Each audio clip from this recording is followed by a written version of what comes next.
Welcome to Alberta Impact. I'm your host, Bryce Lambert. When it comes to artificial intelligence, what's the first thing that comes to your mind?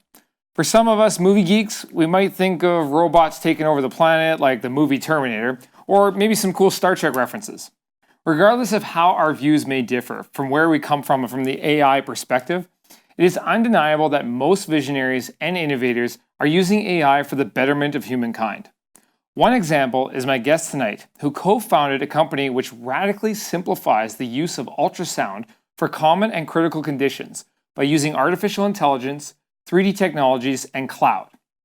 Please welcome Darnush of Medo.AI, who just won an award for the best AI startup company.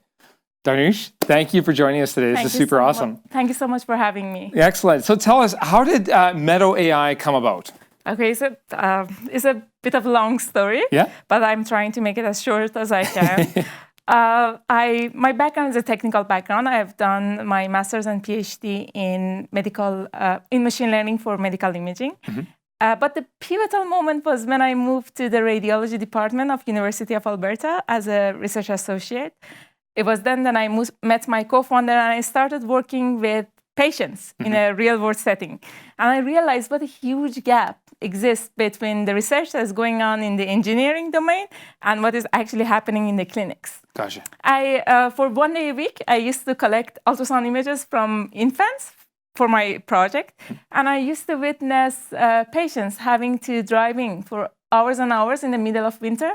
Or we even had patients flying in with helicopters just to get a ultrasound scan done. Right. And it's a bit ironic when you look at it, when you look at the fact that ultrasound is such a portable modality. You now have ultrasound probes that can literally fit into the pocket and reach every single patient. So we started research collaboration to kind of address that problem. The problem is that can we get to the patients rather than asking them to come to the hospitals to get a scan done? That research collaboration was called CUDL, Collaborative for Ultrasound Deep Learning, and that was the beginning of the Medo. Cool. That was research, as I said, research collaboration, so it was mainly focused on tertiary center hospitals. Okay. But after a while, we realized, well, this is really cool. We had more than 10 hospitals working with us, but we realized this probably gonna stay in big center hospitals if it stays as research. So to be able to get the technology in the hand of the people who actually need it, you really need to commercialize it. And that's why we started Medo less than 2 years ago. That's super cool. Right on. And so the vision was just trying to make like this imaging and what was it called again? Not radiology, but like your ultrasounds, just to be more accessible to like a wider variety of locations and people, and more portable from the sounds of it. Absolutely. Yeah. And also more accessible at the point of care. Right. For example, when you get to your family doctor or when someone is in an emergency room. Imagine clinicians are still using a device invented in 18th century, aka a stethoscope, to hear what's going on inside your body to make a diagnosis. Gotcha. Our vision is something in line of, I don't want to make it very sci-fi, but something in line of tricoder from the Star Trek, which almost anyone can use it to diagnose any condition within a human body. Right. So we are like, why are we still trying to listen what is going on inside the patient body when we have the ability to look inside the patient body? And the good news is that the technology is very cheaply and readily available. It is ultrasound. So we have modern ultrasound probes that are small, very cheap. They're getting cheaper by the day. And they fit into the pocket and you can walk to any patient. They send the images to your iPad or iPhone. Those clinicians that are using a stethoscope, they carry a smartphone in their pocket, for sure, right? So they can use the device to make the diagnosis. There's a catch. There's a catch why your family doctor doesn't use an ultrasound to diagnose liver or kidney conditions. The catch is ultrasound is very difficult to use. CT and MRI is when you're in a dark room, you turn on the overhead light. You see everything very clear in 3D. Ultrasound is a handheld modality. So what you see is like a view from a flashlight in a dark room. So the way you're holding the flashlight can change the whole story, change the diagnosis. And this makes ultrasound very unreliable in the hands of a less than an expert.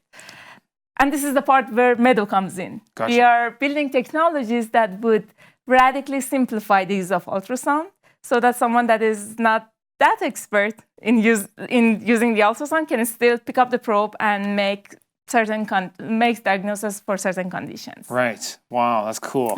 So now you guys, you came out of here. You were affiliates with the University of Alberta. I know you had gone over to Singapore. You'd done some of your initial funding and whatnot, and then you came back to Canada, back to Alberta, and said, "Hey, you know what? This is where we want to be." Tell us a little bit about why that is. Sure. Well, I call Edmonton home. My co-founder Jacob calls Edmonton home as well. But I want to argue that even if you put that aside, and I really feel this is a very unbiased view, Edmonton is probably one of the best places in the world to have a startup in the field of AI in healthcare. We know about University of Alberta and how awesome they are doing in that field. We know about Amy, how supportive they are. But another part that makes it really easy for us is the healthcare side of the story. Edmonton, Alberta is really strong in that.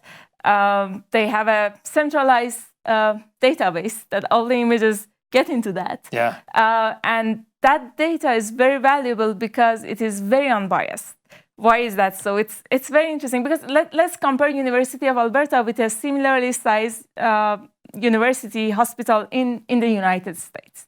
Just because of our healthcare, we have more images from minorities and less privileged citizens of society. Where in the United States, for example, only people who can afford to get a scan are getting a scan done.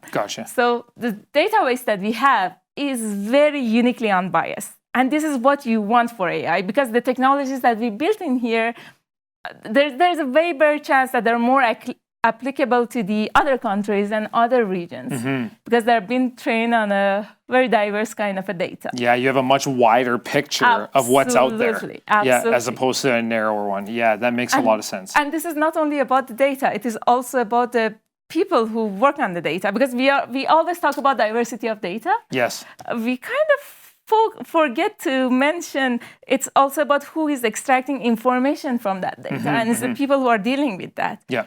And here we have a chance to hire people from all different groups of people. But it's so fun. Someone from Australia was visiting us a few months ago, and she mentioned that your startup should be United Nations of startups because we have people from all over the world. Among us, we speak right now around 15 languages.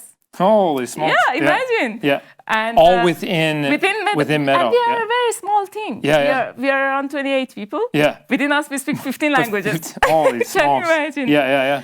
And we work in 4 different time zones, so it's a lot of diversity. And I feel being in Edmonton, we had the opportunity to build a diverse team. Yeah, that's super cool. Now tell us a little bit about the award you guys just won. Oh, that's super neat. Yeah. Well, last week we won the award for the best AI startup. Okay. The AI Connects competition.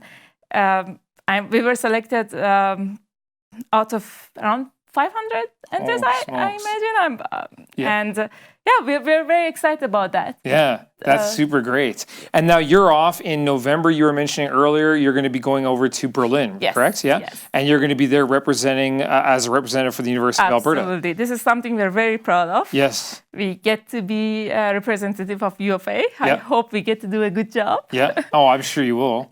I mean, from what the technology is. So what's kind of the future of this? We're talking about making it more accessible. We've got such a diversity of outlook and the broader picture of where this can go. What's kind of the future of this? We talked Star Trek tricoder, which is super cool.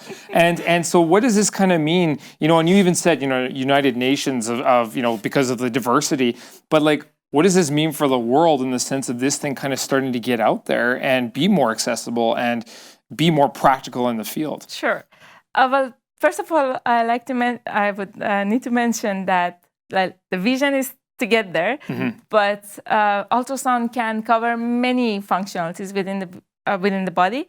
We need to product one by one. Right. So we started with detecting a hip condition for babies. Now our focus is on that is done. So our product is completed. Right now we are working on our submission for the FDA. We're hoping to be able to submit by the end of this month. Okay. And to commercialize that. Gotcha. We're working right now in terms of development. We are working on the detection and characterization of thyroid nodules. So this is to pick up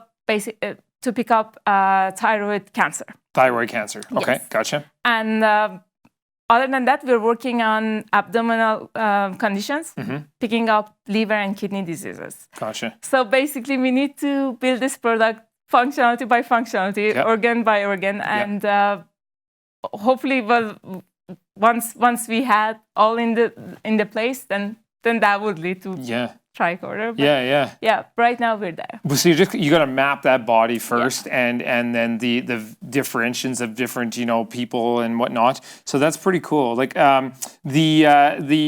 were talking about the abdomen. Are they using this for pregnancies at all as of yet, or is that something that they'll look into at some point? I'm sure. Probably. Yeah, but.